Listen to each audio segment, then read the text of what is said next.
Bueno, amigos, bienvenidos. Tenemos el gusto de tener otra vez a Ralph Goldsmith con nosotros.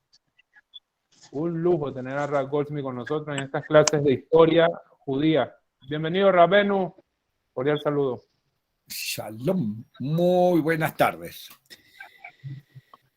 Entramos a la máquina del tiempo y nos vamos a 1945. Termina la Segunda Guerra Mundial, la parte de Alemania, la derrota de Alemania el mes de mayo y la derrota de Japón el mes de agosto. Y nos damos cuenta, tomamos conciencia de la dimensión de la muerte y del terrible terror de la Shoah. No todo el mundo sabía las cantidades ni la manera como nos mataron, y fue un aterrizaje extremadamente doloroso en toda la sociedad, pero especialmente en la sociedad judía. Los gringos habían perdido mucha gente en la guerra. Los alemanes, además de los nazis, también perdieron mucha gente que no estaba de acuerdo con la política de guerra que tenía Adolfo Hitler y Iemak Shemó. Lo primero que había que hacer era, del punto de vista judío, es recoger a los refugiados, los decenas de miles que quedaron en Europa saliendo de los campos, que se habían salvado, pero eran un desastre totalmente desahuciados, totalmente realmente cuerpos enfermos.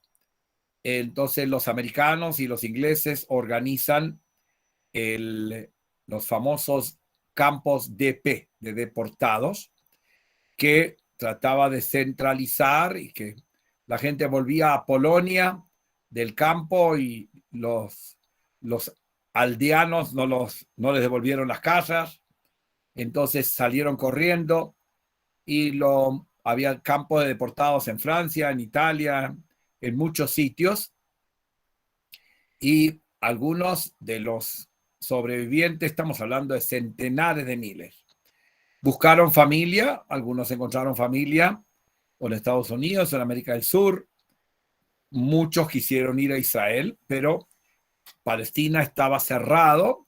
Los ingleses habían puesto una cuota de 15,000 personas que podían hacer aliyá, y había muchos más.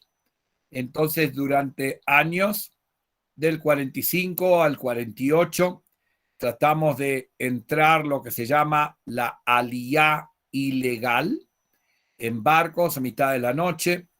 Llegaban a las costas, lo estaban esperando los Javerim de los distintos movimientos para llevarlos a kibutzim o a otros sitios para incorporarlos en la sociedad. Algunos entraban oficialmente, pero entraron mucho más gente sin oficial. Nuestras autoridades, cuando se sabe la dimensión y la muerte, van a todos los países del mundo diciendo: ¿qué es esto? Si hubiéramos tenido Israel como Estado independiente, se hubieran podido salvar centenares de miles. El problema es que no teníamos dónde ir, eso lo dijimos en la clase pasada. Entonces clamamos por todos lados para tener un Estado. En ese momento las Naciones Unidas estaban ya funcionando. Queremos tener un Estado. Las Naciones Unidas envían un grupo para investigar qué solución hay. Los ingleses estaban dispuestos, que estaban desde 1917, los ingleses estaban manejando lo que es Palestina. Estaban dispuestos a irse porque ya tenían demasiado dolor de cabeza con nuestra gente que les hacía la guerra. Estaban dispuestos a irse, pero estaban los árabes. Estaban los árabes, centenares de miles de árabes, que todos estaban cerrados a la banda de no permitir la creación de una entidad judía. Entonces las Naciones Unidas envía un grupo para que recomiende qué hacer. con el tema palestino, el tema judío, el tema árabe. Y la conclusión es la recomendación que dan a las Naciones Unidas, se llama el plan de partición.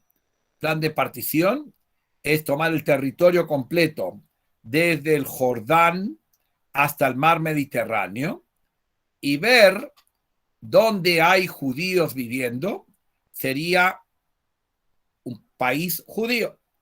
Donde hay árabes viviendo, sería un país árabe. Hicieron el plan de partición, que es relativamente pequeño para nosotros. Eran 3 círculos de territorio entre Tel Aviv y Haifa, alrededor de Jerusalén un círculo, y en el norte, en la Galilea, un círculo, pero los árabes se quedaban con mucho, mucho más.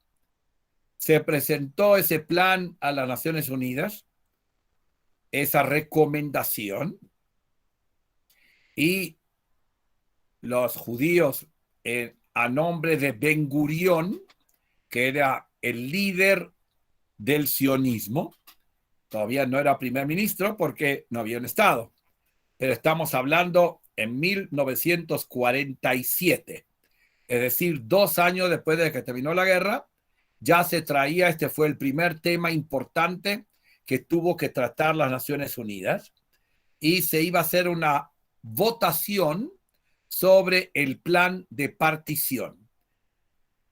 Israel de entrada dijo, no nos gusta, estamos muy limitados, pero si nos toca, aceptamos. Los árabes, aún antes de la votación, dijeron, no aceptamos. Antes todavía ya sabían, para ellos no eran los moradores de allá, sino los países árabes. Egipto, Siria, Irak, Líbano, Jordania. Decían, eso es territorio islámico. Los judíos son extraños, un cuerpo extraño. Ya había 650,000 judíos, pero había 1,000,000 y pico de árabes. Entonces, ese famoso 27 de noviembre de 1947 se iban a hacer la votación en Naciones Unidas sobre el futuro de Palestina. En aquel tiempo no había redes sociales, pero había radio. Todo el mundo, yo no estaba, yo era chiquito, pero todo el mundo estaba con las radios de onda corta. Radio onda corta captaba países lejanos. En Israel, los 650,000 judíos estaban clavados con el radio para escuchar la votación. ¿Qué es lo que votaron?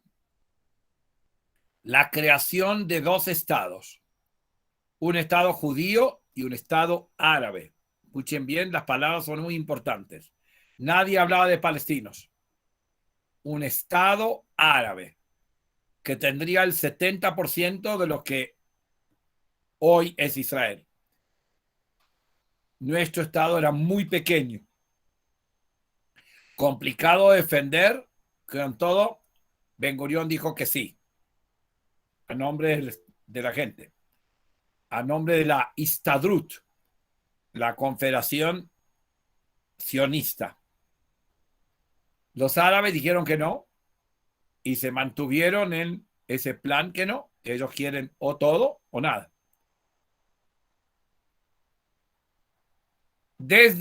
Esto fue noviembre 27.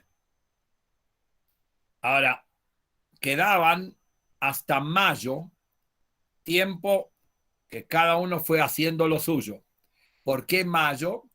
Porque el Imperio Británico se iba a retirar, estaban, perdonando la palabra, mamaos de los ataques que le hacían los ingleses a los ingleses, los árabes y los judíos, pero nosotros hacíamos más. Los ingleses le colaboraban un poco más a los árabes que a nosotros. Y se iban a ir el 5 de Iyar, 10 de mayo de 1948. Ahora, esos meses de noviembre a mayo, los líderes sionistas salieron a trabajar duro, primero a buscar armamento. Teníamos un armamento muy primitivo, rifles, escopetas, esas cosas, pero había que buscar más armamento en caso que había que ir a guerra con países. Por ahora, lo que tenían en Israel era autodefensas para defender los kibutzim y los ataques que pudiesen de terroristas árabes, pero no había, digamos, armamento para una guerra. Y entonces nuestros dirigentes salieron primero a reunir fondos para pagar esa compra, y el país que más nos colaboró en la venta de armamento fue Checoslovaquia, la República Checa. En aquel tiempo se llamaba Checoslovaquia. Checoslovaquia tenía una buena fábrica de armamentos y ahí conseguimos bastante. Los franceses no nos vendían, nadie no nos querían vender porque tenían miedo que sería perder la plata, que nosotros con 650.000, de la cual más de la mitad no estaban en condiciones de guerra, era totalmente ilógico que pudiésemos salir ganando de esa. Entonces pasaban los días, mientras tanto en Israel mismo estaban ejercitándose, organizándose, ya había grupos se llamaban los 3 grupos paramilitares que existían. Uno era la Haganá, que era la mayoría, que eran grupos paramilitares, no habían ejército porque no éramos país todavía, y que entrenaban medio en secreto. Ya desde noviembre dejaron de entrenar en secreto y estaban ya entrenando. Y el grupo más extremistas, que era el grupo del Irgun, fue el que reventó el Hotel King David. El gobierno inglés que funcionaba ahí lo reventó con unas bombas. Era un grupo paramilitar, pero era minoritario. Y otro grupo terrorista minoritario era el Lehi. Entonces había 3 grupos. Pero estaba claro que nuestro sueño, apenas se declarara la independencia, había que unirlos a todos. La mayoría era de la Haganá, que respondía a las instrucciones de Ben Gurión y compañía, de ese grupo de dirigentes sionistas socialistas. Eran de una formación socialista, querían crear un país socialista. Por eso que los rusos en ese momento votaron a favor, ¿sí? Votaron a favor porque iba a ser un país socialista. Entonces salimos a comprar armas, salimos a entrenar, y esos meses había mucha ebullición. Mientras tanto, los árabes no era la población local, sino eran los gobiernos de los países vecinos entrenando su ejército. El mejor ejército era el jordano, que era la Legión Árabe. La Legión Árabe sí se llamaba, que era Jordania, que tenía un ejército entrenado por un inglés, Lawrence of Arabia. Ese es el que entrenó al ejército de los jordanos, y estaban entrenando full porque se sabía que si Israel, si los judíos, no hablamos de Israel, si los judíos declaraban independencia, entonces iban a atacar inmediatamente 5 países. 5 países iba a atacar en ese momento. Dentro de nuestras fuerzas había una discusión. Algunos decían, el 10 de mayo, el 5 de Iyar, se van los ingleses, tenemos que declarar independencia, aún a riesgo de una guerra. Y unos decían, esperemos. Y los gringos también nos decían, ya van a llegar, dejen que se vayan los ingleses y veamos si podemos con diálogo lograr de que los tipos acepten. que los árabes acepten tener dos estados. Entonces estaba la tendencia de declarar ahí mismo y otros decían, wait, esperemos a ver si encontramos alguna fórmula que los árabes no hagan la guerra tan descaradamente. Entonces fueron meses muy activos.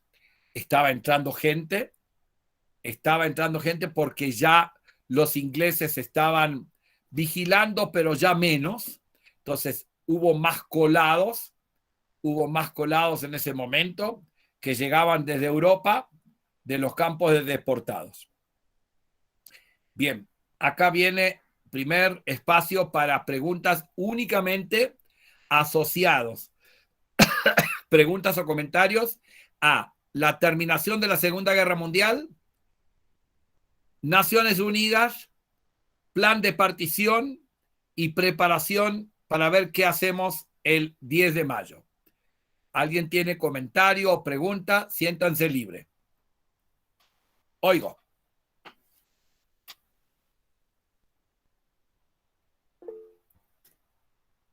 Sí, por favor, Nidia, levante prenda micrófono y haga la pregunta. Shalom, Rabino. La pregunta es la siguiente. Cuando usted exponía que inicialmente por la forma como se estaban consiguiendo los recursos para el armamento y se consideraba que iba a ser un sistema socialista, entonces, ¿en qué momento de la historia ya se dejó el socialismo al lado en Israel? Puesto que lo que se tiene en cuenta hoy en día es que es un país con un modelo político y económico completamente diferente, que pues sí ha evolucionado desde la creación de los hechos que usted relata, pero ¿en qué momento de la historia pasamos a dejar lo que, entre comillas, decimos socialismo? Gracias. Acá estamos en el 47-48 hasta el 77, 1977, es decir, casi 30 años, se funcionó con un gobierno socialista. ¿En qué consistía el socialismo versus el sistema que luego asumió Menachem Begin? Primero en la parte económica, es decir, que los sueldos eran muy iguales entre el basurero y el médico. Un sistema que el Estado era dueño de todo, de la medicina, de la educación, de las grandes empresas, y luego con Menachem Begin y después con con Benjamin Netanyahu se volvió capitalista, pero quedaron algunos vestigios de socialismo, pero el socialismo puro fue hasta los años 70, pero los rusos no nos apoyaron toda la vida. Nos apoyaron al principio, pero cuando ya llegamos a la guerra de los 6 días, en el 60 y pico, ahí ya estaban apoyando a los árabes. Se dieron vuelta por conveniencias políticas, aunque éramos socialistas todavía en ese momento, empezaron a apoyar más a los árabes. Pero al principio era totalmente socialista. Todos los símbolos, no comunista, pero socialista. Impuestos muy altos impuestos, y el Estado se hacía cargo de todo se hacía cargo el Estado, pero la economía era una miércoles, no, hasta que no entró el capitalismo, era una economía de mucha pobreza, muy duro. Bueno, le damos la palabra al señor Bejarano. Les pido el favor que si no están participando, mantengan los micrófonos cerrados. Shalom, Rabino Alfredo, ¿cómo estás? Muy bien. Rabino, la pregunta es la siguiente. No, espera. No, ¿Me escucha, Rabino? Tu pantalla. Ay, ya, Eduardo, ya te vi. Shalom, Rabino, ¿cómo estás? Muy bien. Cuénteme. Rabino, en cuanto a las deportaciones que se hicieron a Chipre, el Imperio Británico envió a muchos judíos a Chipre dentro del año 39 al 45 más o menos. ¿Usted sabe el dato, la estadística, cuántos judíos fueron deportados a Chipre y cuándo fueron permitidos la entrada a Israel?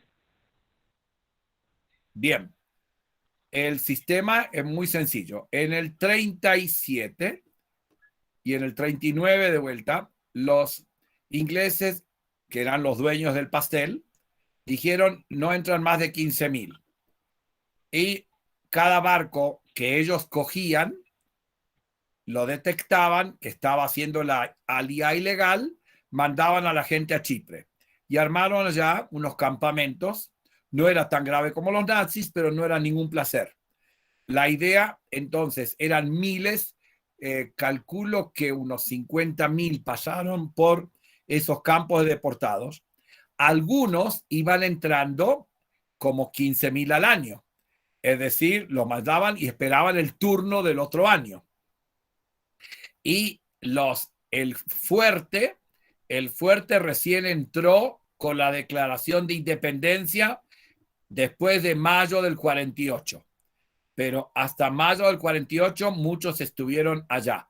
Entre ellos, varias personas que llegaron luego a Colombia. Es decir, que estaban en Chipre, fueron a Israel, se quedaron en Israel 10 años y después vinieron a vivir acá. Pero tenemos testimonios de gente que pasó por los campos de Chipre.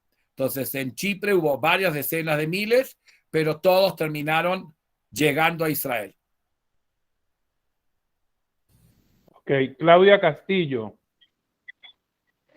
Gracias, Buenas Rabino. noches, Rabino. Gracias por la clase. Buenas noches. Rabino, una pregunta. Los países que se abstuvieron, como Colombia, ¿qué argumentaron o cuál era el miedo, el temor? Gracias. Bien. El temor, había varios temores. No sé exactamente qué país tenía X o Y temor. Uno, que algunos sentían que los árabes habían vivido más tiempo ahí, que la población árabe ya estaba ahí antes y nosotros recién llegamos a fin del siglo XIX, desde, digamos, 1900, una alía más fuerte, que nosotros llegamos después. Eso es un argumento. El poder de los árabes, la influencia de los árabes, y algunos también habrán creído de que, como los gringos, aunque votaron a favor nuestro, los gringos querían que esperemos, porque tenían miedo de una guerra. Había un riesgo muy alto, que 5 países árabes con ejércitos armados pudieran haber hecho otro holocausto, otra Shoah, habernos matado decenas de miles de judíos, y creyeron de que no querían tomar posición ni para un lado ni para el otro y dejar a ver si se arregla el tema y se puede hacer de mutuo acuerdo. Entonces, por eso se abstuvieron algunos a ver si se desarrollaba solo alguna solución y no querían tomar posición ni con uno ni con otro. Pero la mayoría votó a favor. Ahora, la pregunta está, ¿por qué votaron a favor los que votaron a favor? La razón principal que votaron a favor es por piedad, porque habíamos sufrido tanto. Entonces decían, se merece tener un sitio donde puedan entrar, de que no sean rechazados y que no les cierren las puertas. Entonces, definitivamente los que votaron a favor es por piedad con estos decenas de miles de judíos que habían sufrido la Shoah y que habían sobrevivido, para que tengan lugar donde ir. La piedad fue el principal argumento. Algunos sí creyeron en la teoría cristiana, no católica, cristiana, que definitivamente el mundo cristiano debe ayudar a que los judíos retornen a su tierra. Había algunos, pero no creo que la mayoría. La gran mayoría de los que votaron a favor era por piedad con nosotros. Era un desastre cómo habíamos quedado. Paula.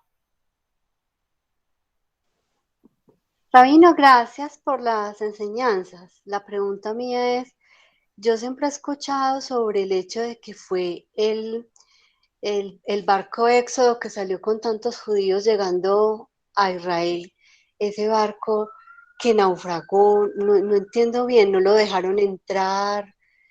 lo que usted cuenta sobre la piedad, sobre la misericordia, cuentan periodísticamente que fue a raíz de ese hecho que se escandalizó tanto el mundo, porque ese barco en especial fue como muy fuerte lo que sucedió. ¿Me quiere contar, por favor, ese hecho? Sí, ese barco fue uno de los barcos que trató de llegar ilegalmente y que trató de evitar el bloqueo inglés, pero lo cogieron, ¿sí?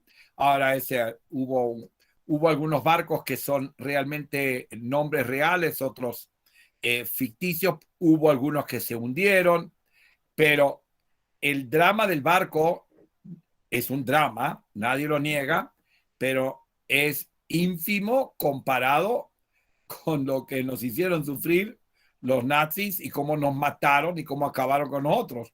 Y si hubiéramos tenido una tierra, entonces la piedad era que tengamos un terruño los judíos para que podamos llegar ahí, ¿sí? Entonces es verdad que actitudes como lo de los barcos fue también un ayudante a ese sentimiento. Los judíos quieren tener su tierra propia, hacen sacrificios inmensos por llegar a esa tierra, démosle ese terruño, ¿sí?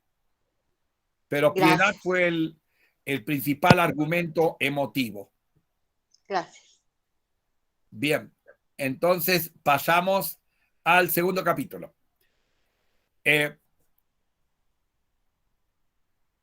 Los árabes se iban un viernes, perdonen, los ingleses se iban un viernes a la noche, último día para abandonar lo que era la colonia inglesa. Ben Gurión y compañía, pero principalmente Ben Gurión dijo, ni un minuto nos quedamos a esperar. Era viernes. Llamó a una reunión de los dirigentes principales judíos en Israel. El viernes 4 de la tarde, el Museo Tel Aviv, y leyó la Declaración de Independencia. Se sabía claramente que esto comenzaba la guerra. Iban a celebrar una noche y al otro día había que salir a guerrear. No teníamos tanta preparación, no éramos tantos, nosotros íbamos a ser ejércitos armados, organizados. Ahora, durante estas últimas semanas, había que formular la Declaración de Independencia. No puede decir simplemente vamos a ser independientes. Hay una declaración que tiene que tener unos principios. Debe tener algunas ideas centrales y sobre estas ideas centrales había mucha discusión. Porque en Israel mismo en ese momento estaban los religiosos sionistas, es decir, que creen en Israel, estaban los sionistas de izquierda, que seguían las pautas socialistas, estaban los sionistas más activos que no querían ningún tipo de dominación, que estaban representados por Menachem Begin, por el Irgun y el Lehi, los que hicieron la mayoría de los actos terroristas. Había que llegar a un consenso al texto.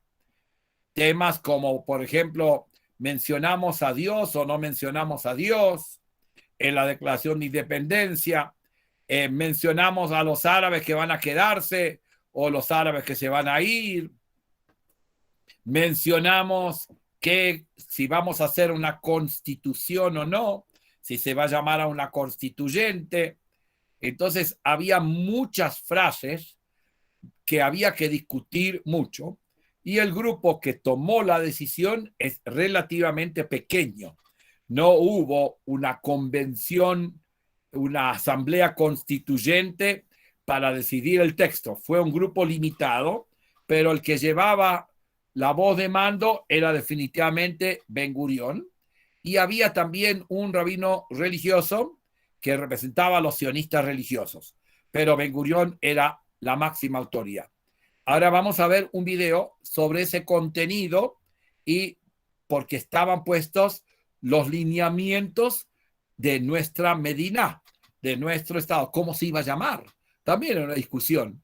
Si se iba a llamar Medinat Yehudá, país de los judíos, si se iba a llamar Eretz Israel, o como terminó siendo Medinat Israel, Estado.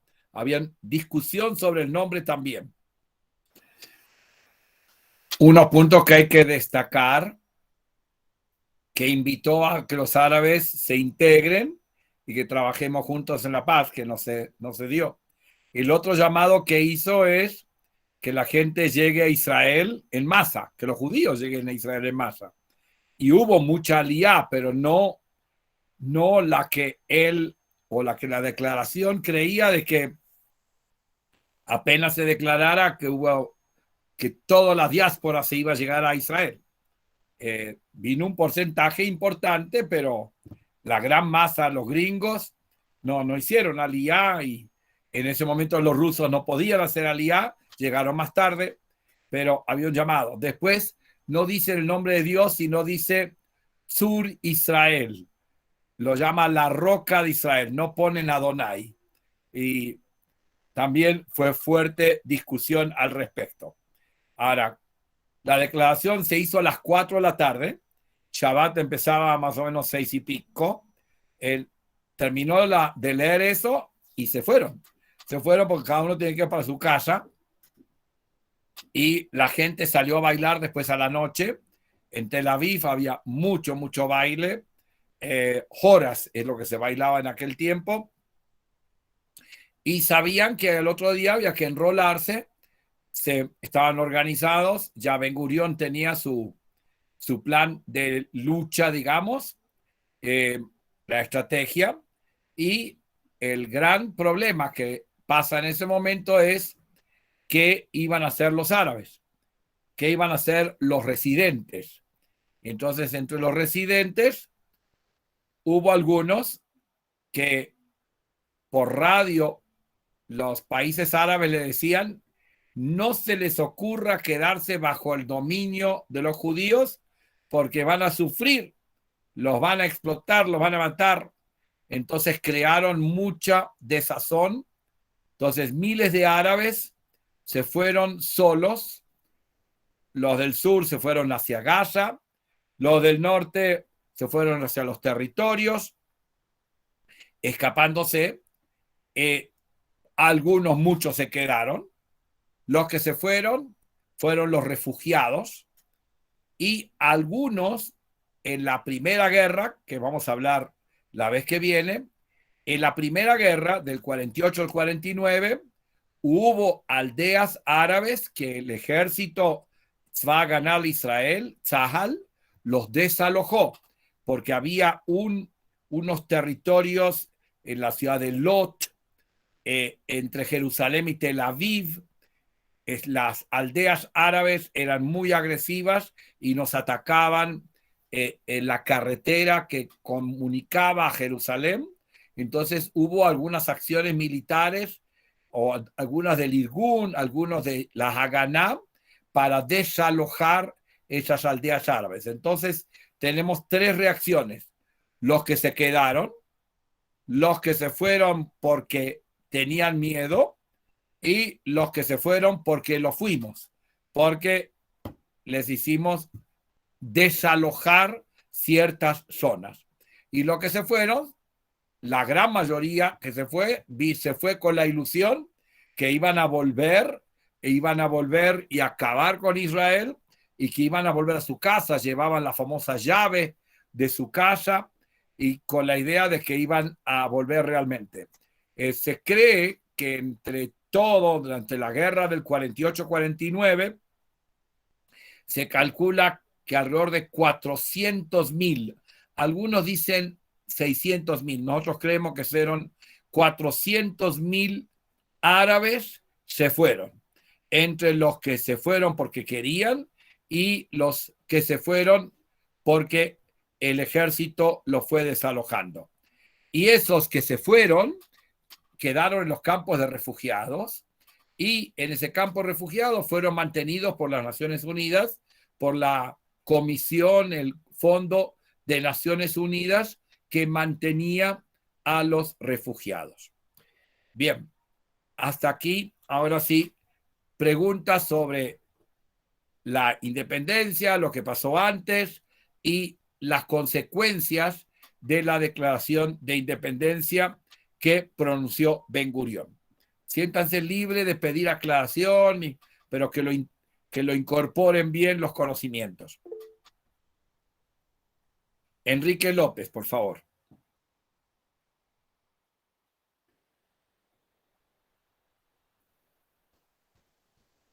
Adelante. Enrique, siga. Parece que se le frizó la imagen. ¿Se congeló? Sí, parece. ¿Alguien más tiene preguntas?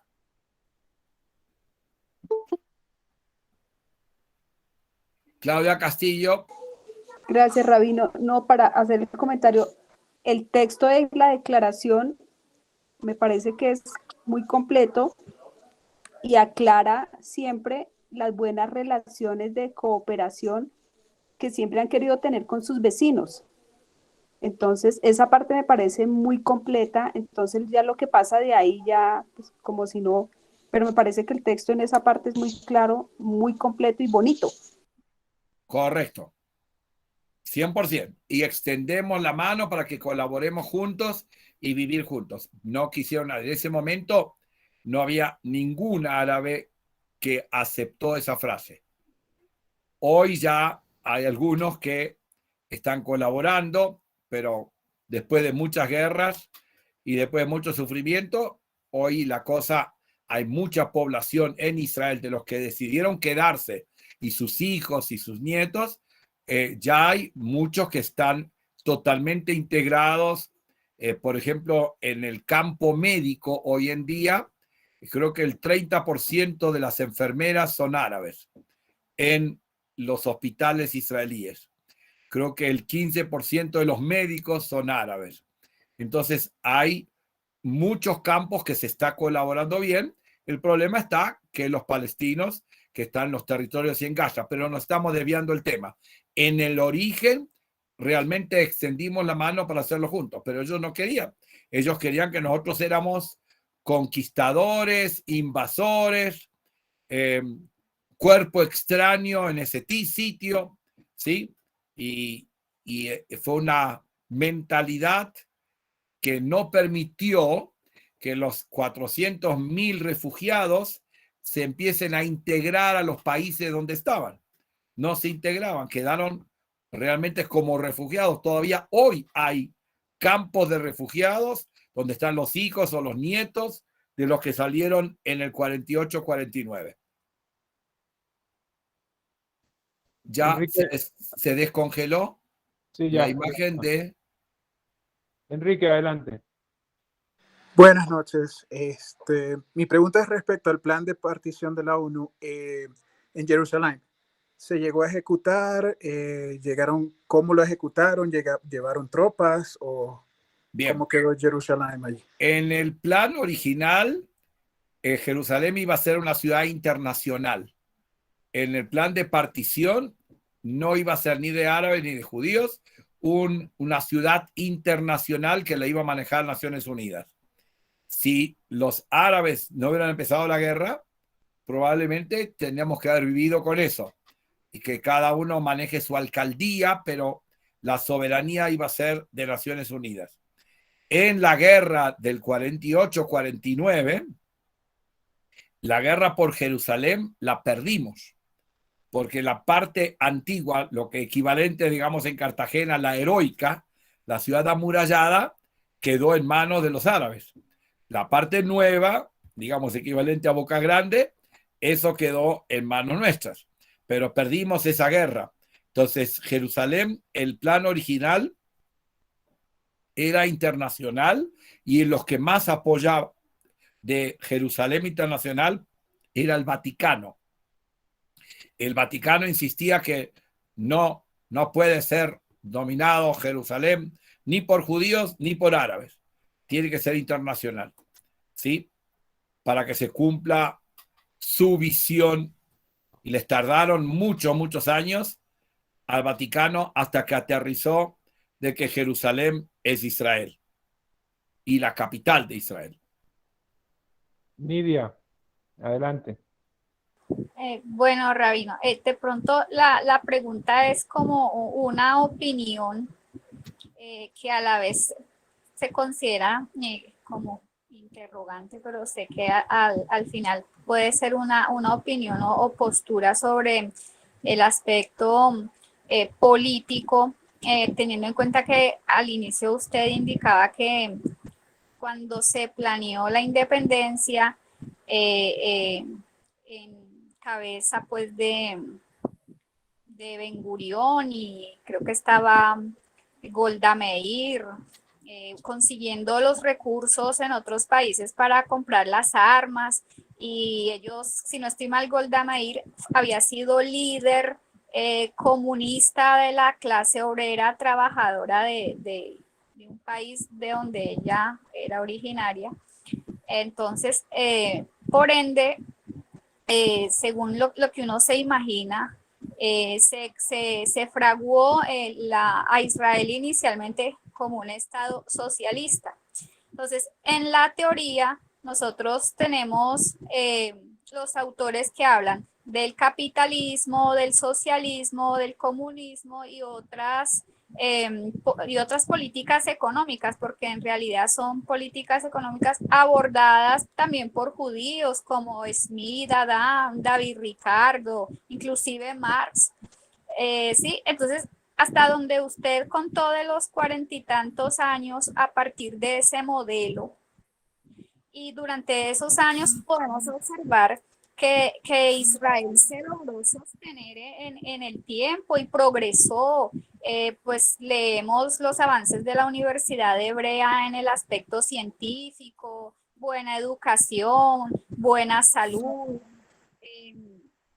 Entonces, hoy en día las personas opinan, ay, no al socialismo, que no sé qué, que la igualdad, pero cuando uno lee la Torá y lee algunas alajot de que es que hay que ayudar al prójimo, que todos tenemos derecho a las bondades del Eterno, entonces uno ve judíos y no judíos que no, que el modelo socialista no funciona, que el comunista no funciona, que el capitalista no funciona. Pero entonces, según lo que usted relata, en el modelo socialista funcionó y se logró mantener unida de pronto un poco. O sea, lograron consolidar el plan que era independizarse, conseguir las armas y de pronto iban como por un solo norte. Entonces, esa es como la opinión, teniendo en cuenta que hoy en día ya hay una diferencia absurda y implicaciones de esos sistemas económicos y políticos. Bien, vuelvo a repetir, definitivamente desde 1904 hasta 1977, la visión era socialista. Pero cuando la política, hubo dos razones por las cuales hubo el cambio. El cambio en la elección, cuando pierden el socialismo, Rabin y Shimon Peres pierden versus Menachem Begin, es pues la economía andaba mal, una inflación galopante. Éramos como Cuba, todo el mundo era pobre. Es verdad, teníamos un idealismo de tener tierra propia, pero después de tener la tierra, después de pasar un par de años, la gente quería mejorar su condición, ¿sí? Y entonces veían, por un lado, económicamente no progresaba suficientemente, porque todo era del Estado, y la otra razón es que creían que el socialismo, el gobierno socialista, no fue suficientemente enérgico en luchar con los árabes. Entonces Menachem Begin sube diciendo, miren, árabe que molesta, país que molesta, ahí invadimos. Y lo hicieron en Líbano y lo hicieron en las diversas ocasiones, un gobierno más enérgico al manejo de los árabes. Las dos razones, economía y el manejo con los árabes. Y eso sigue pendiente hoy en día también. Pero ahí nos desviaríamos del tema porque justo están saliendo. Pueden leer, justo hoy salió un artículo de Nelly Borda en El Tiempo analizando este tema. Búsquenlo en la página editorial y sobre Israel. 3 minutos. 8. Bueno, pero yo te dije a las 8. 8. Ya, el Departamento y Ministerio del Interior está reclamando. Entonces, léanlo, borda. Hoy el día, en el artículo de hoy, ¿ok? Yo pensé que me pasaba a mí nada más eso. No, querido mío, esto es... Bueno, Rabino, entendemos que está ocupado ahora mismo. No, Y queremos, no, pues hasta son las 8. Seguimos, vamos a seguir trabajando, ¿sí? Vamos siguiendo elaborando historia. Ok. Un placer. ¿Alguien tiene aprendido 2 aparatos? ¿Quién prende 2 aparatos? Bueno, deseándole que sigan estudiando rico y sigamos enriqueciéndonos. Y por favor, no se pierdan el artículo de la borda de esta mañana en El Tiempo.